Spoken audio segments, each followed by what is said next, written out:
Good evening. Welcome to Martinez Life. I'm Tom Greerty. I've been asked by a couple of people to reread the balance of the poems that I had in my library, and so I brought those out. I'm going to do it now just because I kind of want to get it out. So I appreciate it, and I hope you enjoy it. The first one is about a real character. I mean, this guy, he's still alive. Just an incredible character. That's a little loud, Charlie, but Sam Belleci. Sam used to come down the hill beneath our windowsill on his way to Shell, where he put in 30 years and more than a few tears. He worked out at the docks, making sure the hoses were locked. He was a wharfinger. He'd go from one end of Escobar to the other like no other. For 12 blocks, that man would sing his way, waving his arms and having conversations with anybody and everybody. He knew literally everyone in town. He'd talk about politics, he'd talk about sports, and then, of course, the city. He'd shake his finger and say, "The right tide at the right time with the heavy rain and everything those guys are spending all that money on, it's going to go for nothing." Then he'd continue along on his journey, leaving his seeds along the way. Sam Belleci, he lived at the top of Escobar, I believe number 30 Escobar, with his wife Agnes, his son John, and Frankie and Gary, Kathy. Very nice people, very interesting character. Good coach too. Helped start the Boys Club, considered the founder of the Martinez Boys and Girls Club. Switching over to Ferry Street a little bit, I always kind of start with the bars for some reason. Butch drove a cad and carried a wad, and of course he knew all the local rods. He'd enter his bar to pinky rings and ding-a-lings, to money clips and dollar tips, and to all, really, that was hip. For this was the 60s, and bars were part of its legacy and scar. A time of topsy-turvy when all seemed like so much gravy, served in sandcastles of the night. There he was on Ferry, where tough guys did carry weight and authority, pecking orders galore. They all ran up Butch's shore. He called it at first Satan City, and then later the Matador. He had music Thursday, Friday, and Saturday, rock and roll out in the cold. For this was a new kind of soul. No temperance, little caution, foot to the floor, pedal to metal. All was set to explode. When we'd close at 2, for I was often there too, or when everyone was through, off we'd go to Francis's coffee shop for breakfast. Bacon and eggs, hash browns and toast. The mood still floats. Then a late night beef where drunken tempers could meet. And then the morning calls for those few night owls off the walls. Next door to Butch, and later his partner, was another character named Ange. Ange sang an opera as grand as Leoncavallo's until his curtain closed and his doors opened no more. This was a casino opera sung on Ferry, that street of dreams whose schemes and scams used to jam that rue as if on cue, where Ange could sing all night through. Another character that used to go in and out of the college lane, he was Frankie DeBetta's brother, Betsy. Betsy DeBetta. If you were born within the bells of old Tina's tell, then you'll know this story I'm about to tell. Never a star, he was still one of the best parts of any Ferry Street bar, painting a picture of life simple and light, and avoiding, of course, all fights. In and out of the lane, up to the main, bringing it fame, for on his stool he became a history tool, never changing a word of what he heard. Also located on Ferry, to his amusement from time to time, was Frank Bray, a real character in Martinez, a lawyer, very well known. And in the old days, that was kind of an interesting thing, that his office would be on the corner of word in ferry, or at least he confided to me a number of times. Halfway to the bay every day came Frank Bray, with a straight back, a sharp cravat, and a gentleman's hat, every morning, noon and night, up and back, for half a century or more. Around the corner from Butch's Bar and Angelo Colombo's place in the College Lane was what is now known as the Ferry Street Station, but it used to be called Yacht Club. And this is about some of the guys that used to be in there. The boys of Ferry did carry the old Yacht Club crowd. Strung around the far end, where they did begin as younger men, there was Bobby, Texas Tough, Voyne and Ray, Irish Jack, and Anthony. Brasher was at the corner, followed by Billy Huff, Biff's Kid, Freitas, and then Price. They were the boys of Ferry who did carry the old Yacht Club crowd. We lived, as you knew, or I know anyway, on Escobar, and we used to meet down on the corner of Main and Talbot. We played kick the can right on Talbot, right on Main. Every night it was the same, and after dark game, until our mothers would call out our last names and first names. Ronnie, come on. Kenny, come on. Dickie, come on. When we were in Catholic school, St. Catherine's, we shot till dark, building our ark. Never did mind a paper route that needed to be done for the Oakland Tribune. Don't forget, comes out in the afternoon. So our bikes sat, folded with the papers, while we shot and shot with Bunny until dark. And Mr. Mouch used to say, ouch! Remember Mr. Mouch? He had the papers he'd deliver on Allen Street, right next to Johnny Yackam's place. Johnny Yackham had that place. He had the honey and he had the vegetables he'd grow in there, and his wife Mary worked for the Chamber of Commerce. Well, right next door to Johnny Yackam's is where the Oakland Tribune papers used to be delivered. And the Lazzarini brothers were the #1 deliverers of papers. Steve and Mike Lazzarini, they'd carry 2 routes, 180 papers, up over Shell Hill. Well, I had a route too, but we used to sit in the St. Catherine's playground. Eddie Miller, he worked out at the Old Travelers Hotel. Eddie Miller was an impresario full of tickets, taxi cabs, and of course, the gift of gab. He worked out of the old hotel. It was called the Travelers. He represented the Greyhound bus lines, which arrived there every day. He wore pantaloons, suspenders, and oversized suits, and of course entered every saloon. Daily, he would take at least 1 shot before noon. That was a characteristic of Martinez in the old days. The College Lane would fill up at 6 in the morning, literally. And by 7, there would be all sorts of characters in there. Dave Mullen, sometimes who had the Valley Market, and of course Gordon Gamage with his hat on, and characters from the courthouse, Jerry Casey and the rest. But out on the street near Hoffman's Corner, Tina's Tell had its pretty boys with their coiffures, high neck collars, and rolled up sleeves. They'd walk on taps into a newsstand called Max. He sold low-grade porn behind the counter, big boobs on view, but only if Mac knew you. The high steppers loved their Pepsis and peanuts. They'd meander to Hoffman's Corner, a veritable liquor store. Their walk was something to see. It diminished their height, but of course, cool took a back seat to nothing. These were the Brill Cream boys, tight Levi's worn low, and they would put everything in slow.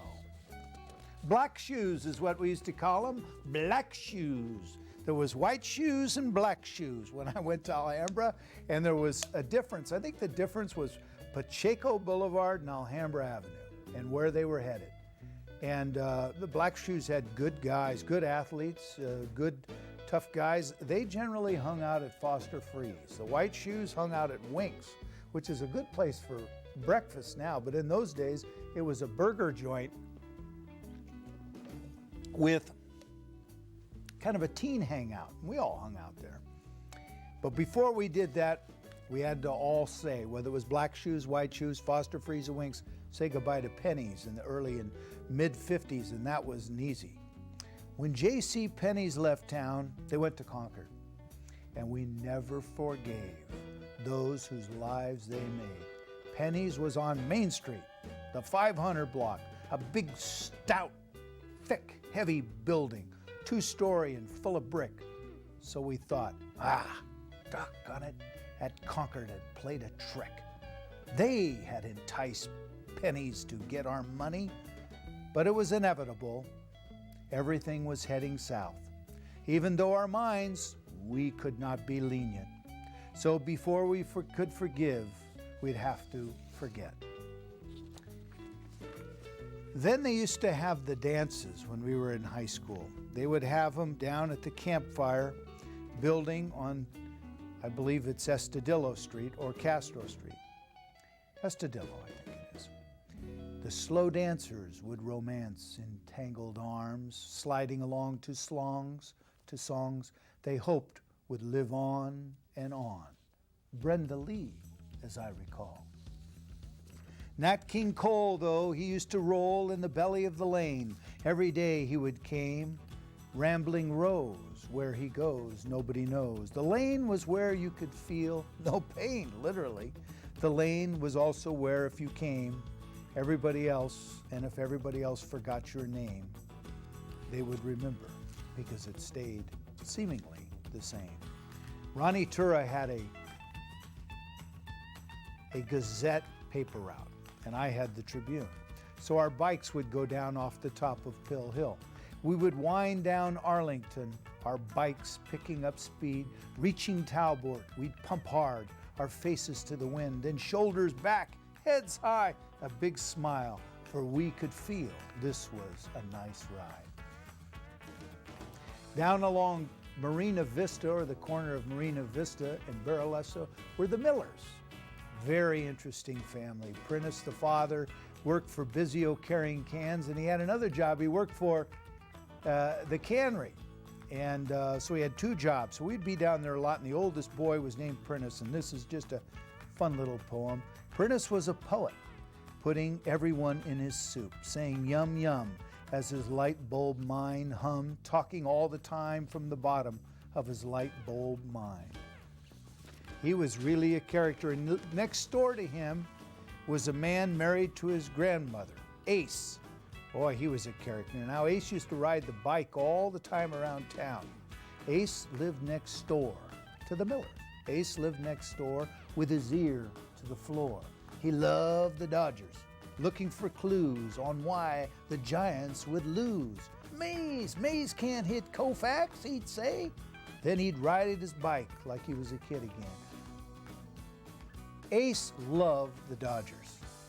And even though everybody admired Willie Mays, Willie didn't get that many hits off Sandy Koufax. But at the bottom of Tura's house, a miracle was happening. James Brown, that famous singer, James Brown, appeared live at the Apollo in Tura's basement hollow. He had no mic except of one of Ronnie's father's plumbing pipes. James sang loud and clear, but oh dear, did he sing into our souls. Mr. Please, Please was what was way too much for our 15-year-old ears. On 218 Main Street was Stanley and Marge, Bobby and Kinney. Kinney was the youngest child of Stanley and Marge. Stan worked out at Tosco. Kinney the kid was the king of the yo-yo string. He would fling that thing until it would sing. He'd do loop-de-loops all the way to Laird's. Mabel Fitzpatrick up at Alhambra. Mabel Fitzpatrick up on her feet with a pointer in her hand could teach history without the mystery. For years, Mabel Fitzpatrick was there with Mrs. Weehee, phenomenal and remembered teachers, very revered. I would say close to 40 years. Gary Clayton loved Alhambra to a degree not even yet known. He lived its thrills and athletic spills, once distilled For between our noble hills is where his spirit forever dwells. Gary Clayton, my goodness, what a character. And that man put up with disabilities. I remember he'd come in the lane after those Alhambra games, and he was not in a wheelchair, but he was struggling as he walked, lifting his hips up and down his legs, never complained. He would go to all the games with his wife, Karen. Very inspiring. You know, Martinez had a lot of characters in it, and there was one thing that you had to watch out. The vendettas took years to learn, just to figure them out, the vendettas. About crutches that would not budge, about grudges that wouldn't fudge. The whole thing seemed silly until you got caught talking to a forbidden person, then you saw all that had been before hidden. When we were at St. Catherine's, we played CYO basketball. And before that, the alumni was run by a real character by the name of Ben Grafani. And he was the equipment man for the Pop Warner football team, for St. Catherine's CYO, for the alumni before, beginning in the 30s. Ben was an opera from the point of view of Mountain View. Sung like a tenor, trying to make things better, always to the people of Martinez. He sang his part straight from his heart. For he was like a town boss, not in any official way, but giving orders just the same. In private quarters, he helped finance community opinion, which was all part of Ben's dominion. You know, when I was a kid, I used to hear from my grandmother and my uncle about a character named Charlie Bumgardner. And I would hear this: the hills hold Charlie Bumgardner's gold, or so we were told. Up off Canyon Way in a shallow hollow that nobody could follow lies his gold. That can be no longer stole. Charlie didn't trust banks, so he buried his money. He made quite a bit. He was a friend and a contemporary of John Muir's. John Muir, remember John Muir? Now this is one about my brother and a scene that's like 1957, maybe 58, 56. Late at night came a knock at our Escobar window. Terry got up to see who was feeling so free. It was Jack Hickey, laughing in his belly, staring at Terry's brow, handing him a book somehow, On the Road, by a man named Kerouac. He said, "Terry, come on, go with me. You gotta go with me." Terry sighed and didn't immediately reply. It took a while. He looked at me, I in my pajamas, and said, "Nah, Jack, I don't think so." So I got back into bed and listened to the howl of Jack Hickey's engine roaring. Terry then went to the window and watched the hill as the car went down. When we were in Catholic school, we had the nuns. So in infamy we were known to the nuns who came to save our souls. Then into the breach did reach the gentle hand of Almighty God and his servant, Sister Mary Rachel. So powerful yet so gentle was this little sweet soul who ran our class of more than 45 with whispers, smiles, and acts of self-denial.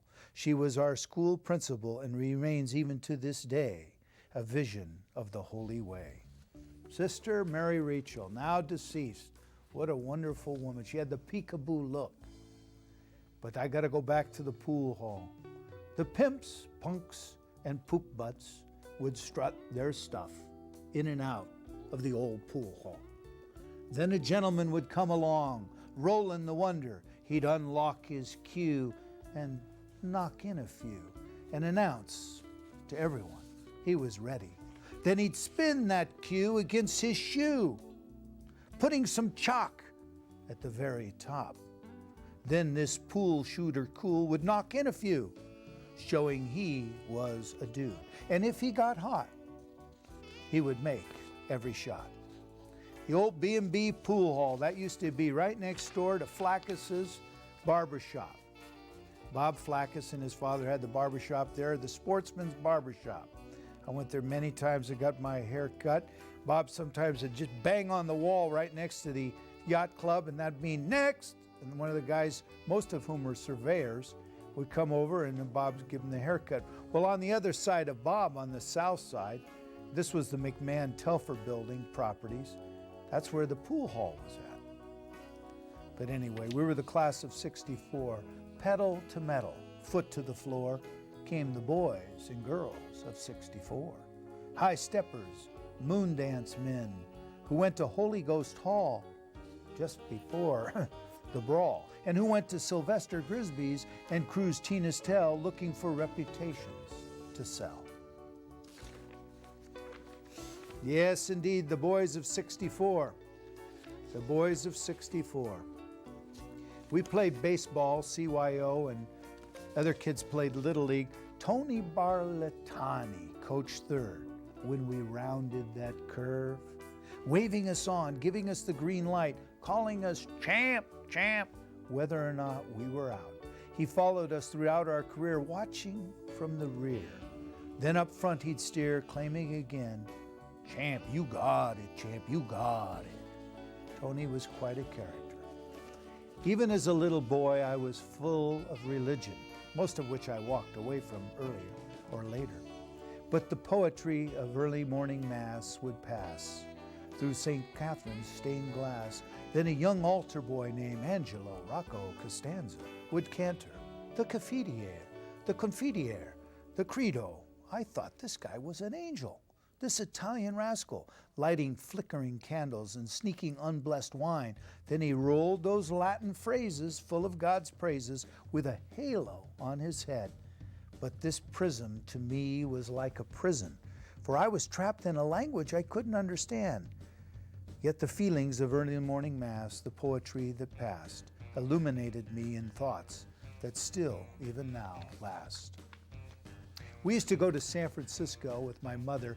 She was a Lunabus from Petaluma, actually, that my father had found on a date which was set up by Loretta Pestachini.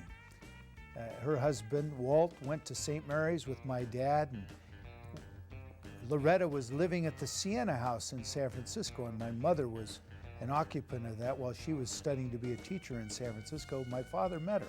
So later on, we would always go back to the city where my mother had lived for many years and taught at Commodore Stockton School in Chinatown, Maiden Lane, the city of Paris, the White House, Geary Street, and Old St. Mary's were Mother's haunts. She loved the St. Francis, the old poodle dog, but I always wanted Lefty O'Douls hangout with roast beef and photos of Babe Ruth. My mother, she wanted a little more truth. When we were young, we lived on the corner of G and Alhambra. And my grandmother had lived in the house, and it was the house where Sonny Ware was born. In fact, Sonny Ware's grandfather built the house. It's where the downtown Safeway is at now, on that corner. And we had a large piece of property there, and there were Bagnascos nearby, and many families, and Connie Knutson and what have you. Across the street lived Grandma in a yellow submarine, pulling Uncle Ray's garage and all of his hodgepodge with whiskey and much more. He had been a lariat champion who could still put a knot in a rope 30 feet away and walk on his knees in the evening breeze from the Valley Market back room where he'd play cards and get stiff. Grandma loved him dearly. She was a wonderful woman who built churches in China and did deeds in Fairbanks. We saw her going to Mass every morning below our window shade, walking down and back in her old fur coat. Then years later, when she was going to die, we went over to say goodbye. She was under the sheets and hardly could move, but her eyes danced vibrantly blue. She watched us like a hawk. We went to kiss her cheek and hold her hand. She looked so much like Dad so many years later. Then Jack Conley came with his hearse, and my sister said, "The undertaker is here." Sister Rita showed up every summer in her habit of royal black and took us back to a time of no doubt. She was a character out of a novel who could sit at a piano for hours giving it power, playing camp down races and other favorites, using her eyebrows to make funny faces from a black and white starch of wool I never got to pull. That was our aunt, a member of Sisters of St. Joseph of Crondelet. Yes, there was.